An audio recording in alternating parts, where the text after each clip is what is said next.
बिस्मिल्लाहिर्रहमानिर्रहीम। अस्सलाम वालेकुम। O level, how are you? ठीक हैं आप लोग? आज हमने लेक्चर नंबर 32 करना है और द टॉपिक चैप्टर नंबर 3 और चैप्टर का जो मेन टॉपिक है दैट इज एट सी। और एट सी का जो फर्स्ट टॉपिक है that is phosphorescence on the ocean. Phosphorescence on the ocean मतलब के फास्फोरस बेस्ड जो एलिमेंट है वो ओशन की जो सरफेस ऑफ द वाटर है वहाँ पर बहुत ज़्यादा है और वहाँ से लाइट वहाँ जहाँ जहाँ फास्फोरेसेंस है जहाँ जहाँ पर ऐसे एलिमेंट या एनिमल या सी लाइफ जो है वो on the surface of the water है वो वहाँ से ऐसे ग्लिटरिंग इफेक्ट आता है। और आज हम देखते हैं कि आगे वो फर्दर जो चार्ल्स डार्विन है वो आपके साथ कौन सी इंफॉर्मेशन शेयर करते हैं। I have already told you in previous lecture that this lesson has been taken from a journal.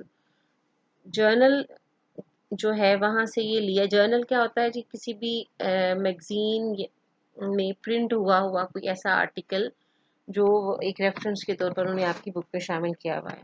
Journal क्या है जी? इन 1832 ये मैंने कल आपके साथ एक ओरली शेयर किया था इंफॉर्मेशन सारी। आज मैंने आपको प्रिंट फॉर्म में आपके सामने स्लाइड पर दे दी है। In 1832, the young scientist Charles Darwin began a 4-year-long voyage around the world on ship HMS Beagle. उनकी शिप का नाम है। He made detailed studies of the natural history of all the places he explored. जहाँ जहाँ वो गया उन्होंने वहाँ उस एरिया की एक डिटेल स्टडी की and discovered many species of flora and fauna. अब ये बड़ा मजे का फ्रेज है ये, फ्लोरा एंड फाना। फ्लोरा स्टैंड्स फॉर फ्लावर्स, ठीक है। उस इलाके की जितनी भी वेजिटेशन है उसमें उन्होंने रिसर्च की, एक्सप्लोरेशन की। फ्लोरा स्टैंड्स फॉर फ्लावर्स मतलब all the plants of that particular area. और फाना क्या है?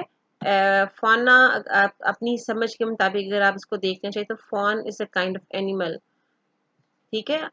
ये हरन की, डियर की एक किस्म होती है, उसको फॉन कहते हैं। तो फाना स्टैंड्स फॉर एनिमल। तो वो जहाँ जहाँ मिस्टर चार्ल्स डार्विन गए वहाँ वहाँ जितनी भी प्लांट और एनिमल लाइफ थी उन्होंने कोशिश की उसके ऊपर रिसर्च करने की और फिर उन्होंने उसको अपने जर्नल में शेयर भी किया। In this extract from his journal, Darwin describes the phenomena of phosphorescence. ये प्रोनाउंसिएशन भी साथ उन्होंने दी हुई है। phosphorescence of the sea as the ship sailed. sail क्या होता है? पानी पर जब हम सफर करते हैं तो हम उसको sail कहते हैं, हम उसको voyage भी कहते हैं। As the ship sailed along the coast of Patagonia in South America. In South America में जब उन्होंने इसको अपने सफ़र के दौरान थे, वॉयज थी उनकी, तो उन्होंने जो सी लेवल या वाटर सरफेस के ऊपर जो उनको phosphorescence, glittering effect, luminous effect नज़र आए, उस सिलसिले में उन्होंने वो अपनी जो इंफॉर्मेशन एक्सप्लोरेशन जो आपके साथ शेयर की है। और वो बताते हैं कि he basically move from north to south of area. तो वो कहते हैं कि नॉर्थ में फॉस्फोरेसेंस का एलिमेंट ज़्यादा था, ग्लूमिनस इफेक्ट ज़्यादा था, but as he move towards the south तो वो फॉस्फोरेसेंस कम होती चली गई। ये आपका प्रीवियस लेसन था। अब वो पैराग्राफ 3 में आपके साथ जो इंफॉर्मेशन शेयर करते हुए कहता है, I may also mention that having used the net during one night, I allowed it to become partially dry, and having occasions 12 hours afterward to use it again, I found the whole surface sparkled as brightly as when first taken out of the water. अब कहते हैं I also mention point out, कहते हैं मैं इस बात को एक खास तौर पर आपके साथ शेयर करना चाहता हूँ that having used the net during one, net क्या है? वो जो एक वो फिश पकड़ने के लिए एक वो इस्तेमाल करते हैं, एक बड़ा सा नेट होता है, उसको वो उन्होंने जो पानी में उसको गिराया कि to catch certain some fish from the sea, I allowed it to become partially dry. कहता मैंने उसको बाद में ऊपर फैला के शिप में रख दिया. And having occasions 12 hours afterwards. Occasion, opportunity. Opportunity, उसमें कहता है कि 12 घंटों के बाद जब मैंने इसको दोबारा इस्तेमाल करने के लिए उठाया, I found the whole surface sparkle. Sparkle, glitter. तो कहते हैं वो तमाम जो नेट था वो चमक रहा था. When first taken out the water as brightly as, जब जाहिर है वो कहते हैं कि जब वो उन्होंने पानी में गिराया तो वहाँ फास्फोरेसेंस था, ग्लिटरिंग इफेक्ट था. चलो उस वक्त तो नेट के साथ वो पार्टिकल्स लगे हुए थे, लेकिन 12 घंटे गुजरने के बाद भी net was as bright net was sparkled as brightly as for the first time. It doesn't appear probable that the particles could have remained so long alive. It doesn't appear probable. Probable क्या होता है? Possibility, perhaps, chance है, इम्कानात है कि वो जो particles उसके साथ लगे हुए थे नेट के साथ वो इतनी देर तक वो जिंदा रह सकते हैं. On one occasion, having kept a jellyfish till it was dead, the water in which it was placed became luminous. फिर कहता है हमने एक एक्सपेरिमेंट किया था. हमने जो जेली फिश थी उसको हमने जिस पानी में रखा वो पानी भी ग्लिटर करना स्टार्ट हो गया. Luminous, bright. When the waves scintillate with the bright green sparks, I believe it is generally owing to minute crustacean. थोड़े से डिफिकल्ट वर्ड्स हैं, इसमें ध्यान से देखिए. When the waves scintillate, scintillate क्या होता है? Give of light. कि जब वो वेव ऊपर नीचे होती है और उसमें से रोशनी निकलती है due to the phosphorescence element with bright green sparks, I believe it is generally owing due to.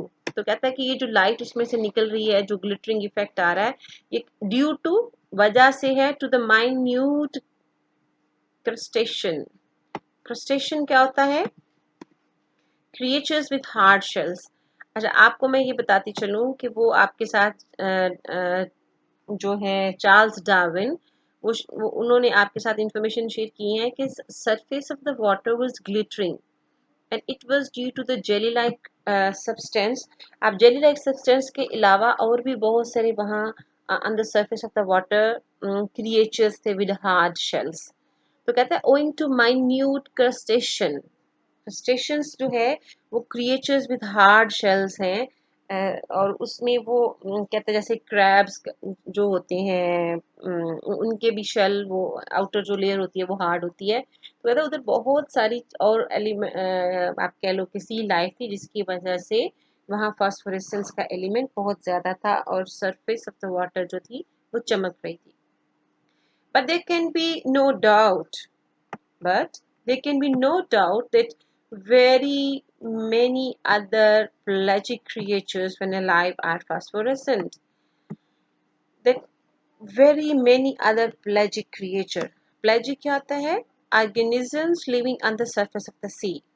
कि सिर्फ वो जो क्रस्टेशंस की वजह से नहीं था, या वो ऊपर वो जो पहले उन्होंने बात की jelly like creature, jelly like material की वजह से नहीं था, बल्कि अदर प्लेजिक क्रिएचर्स जो थी, pelagic organisms living on the surface of the sea, बल्कि जो पानी की सतह पर वो दूसरे जो लिविंग ऑर्गेनिजम्स थे उनकी वजह से भी वो फास्फोरेसेंट का एलिमेंट था. सो it is clear that the glittering effect of the surface of the water was not due to just one creature. There वो कहता है वहाँ बहुत सारी चीजें थी. आगे आप एक वर्ड इस तरह देखोगे, वो एक वर्ड वो यूज करता है congregated. क्या वर्ड यूज करता है? कॉन्ग्रीगेटेड. कॉन्ग्रीगेटेड का मतलब है कि वहाँ बहुत ढेर सारी और चीजें भी थी. देखते हैं नेक्स्ट स्लाइड क्या है.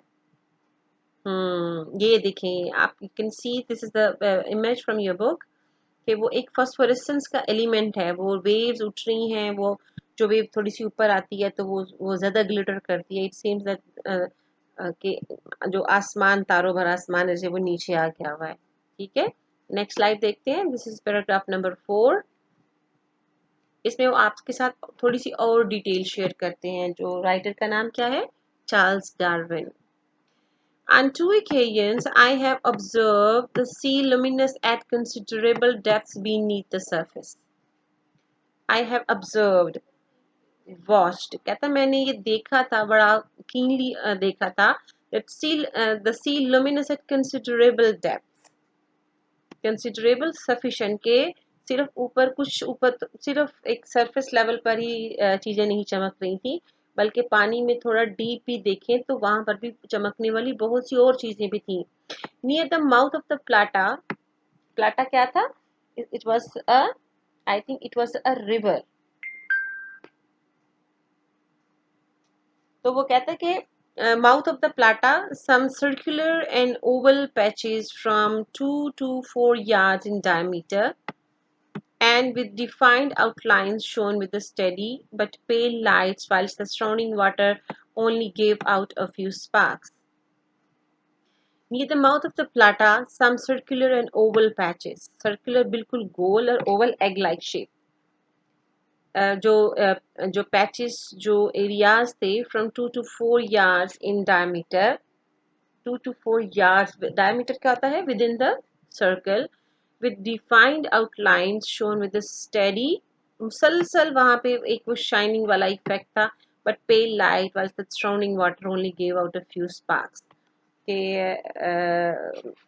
जो 2 to 4 यार्ड डायमीटर में बहुत ही ज्यादा लाइट थी और उससे बाहर बाहर जो था वो कहते हैं फ्यू स्पार्क्स, थोड़ा सा कम लुमिनस इफेक्ट आ रहा था.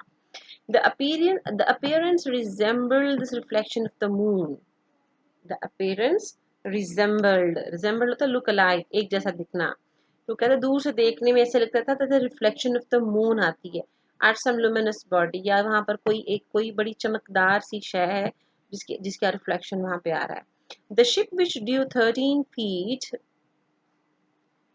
the ship which drew 13 feet passed over without disturbing these patches.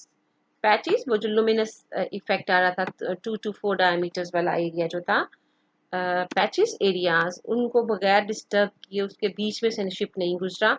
Therefore we must suppose that some organisms were congregated together at a greater depth than the bottom of the vessel. Okay? Therefore we must suppose thought या think that some organisms were congregated. ये मैंने आपको पहले जो word बताया था, congregated क्या होता है? assemble या accumulate.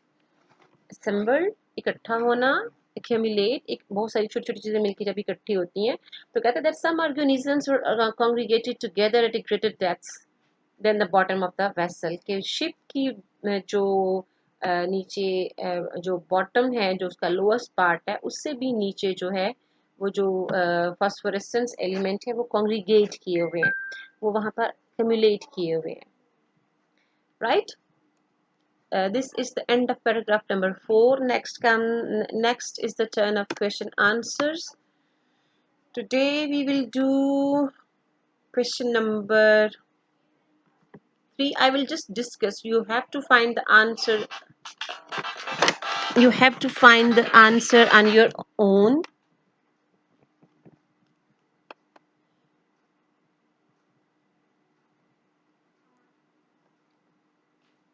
उसमें इसको देखते हैं. पहले हमने क्वेश्चन नंबर 2 किया था और क्वेश्चन नंबर 1 and 2 किए थे, और उसके बाद आज हमने क्वेश्चन नंबर 3, 4, 5, 6 और 7 करने, क्योंकि अभी we have gone through paragraph number 3 and 4 and all the 5 questions are based on the material of paragraph number 3 and 4.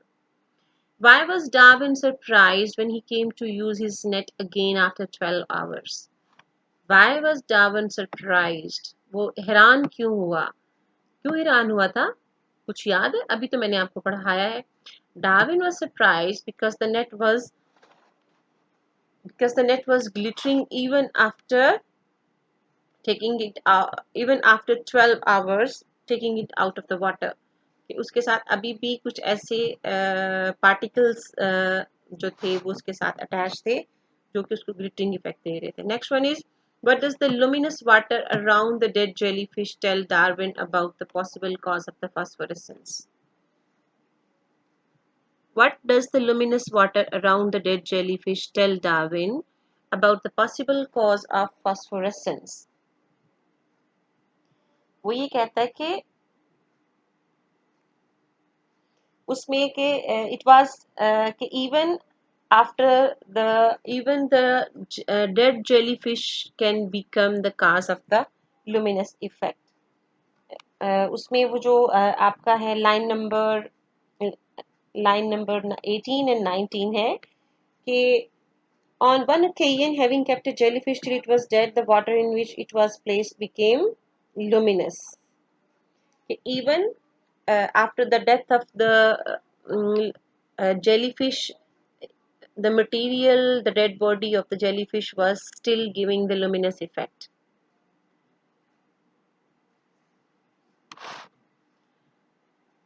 How does Darwin think that the other pelagic creatures contribute to the phosphorescence? How does Darwin think that the other pelagic creatures contribute to the luminous effect? उसने कहा कि when they are alive they can cause the luminous effect. और फिर वो जब उसने net भी निकाला था तो उसकी वजह से भी उसको ये लग रहा था कि नहीं there were many other and it was the size of the size of those sea sea creatures were so minute कि वो जो उसका है नेट के बीच में से भी वो गुजर जाते थे.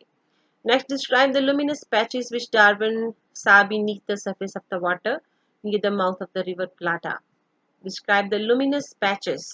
वो क्या था 2 to 4 diameter, even beneath the bottom of the ship there were many congregated sea animals. और उसके बाद last one है explain the conclusion which Darwin made from the fact that their ship did not disturb these patches of light. Explain the conclusion which Darwin made from the fact that their ship didn't disturb these patches of light. You go through the paragraph number 4 and find the answer to this question number 7. उसके बाद next आपने the following page number 37 पर आपकी exercise का question है. The following words from A to F, ये जो नीचे आपको वर्ड्स दिए गए हैं, you have to make the sentences of these words. The following words have been used in the text above. Use each one in the sentences of your own. Don't repeat the content of the text. मतलब you don't copy paste from the text. Copy paste नहीं आपने करना. Scarcity क्या होता है? कम होना. Phenomena होता है characteristics or great splendid scene. Particles क्या होते हैं? Small parts. Flashes क्या होते हैं? Lightning. Rapidity क्या होती है? बहुत तेजी होना, very fast, to be very fast. और रेस्पिरेशन क्या होता है? ब्रीदिंग या सांस लेना होता है. So you have to make sentences of all these 6 words. This is creative sort of work. इससे आपकी सेंटेंस मेकिंग और सेंटेंस स्ट्रक्चर जो है वो अच्छा होता है. This is all from today. Thank you very much. Go through the lesson again and write the answers in your notebooks. और इसके अलावा मैं आपको नेक्स्ट कमिंग डेज में I will give you paragraphs and with the questions. और वो आपने उन क्वेश्चंस के आंसर्स पैराग्राफ में खुद से ढूंढने होंगे और उसकी बेस पर आपने वो मुझे अपना ये होमवर्क करके देना होगा. और thank you. This is all from today.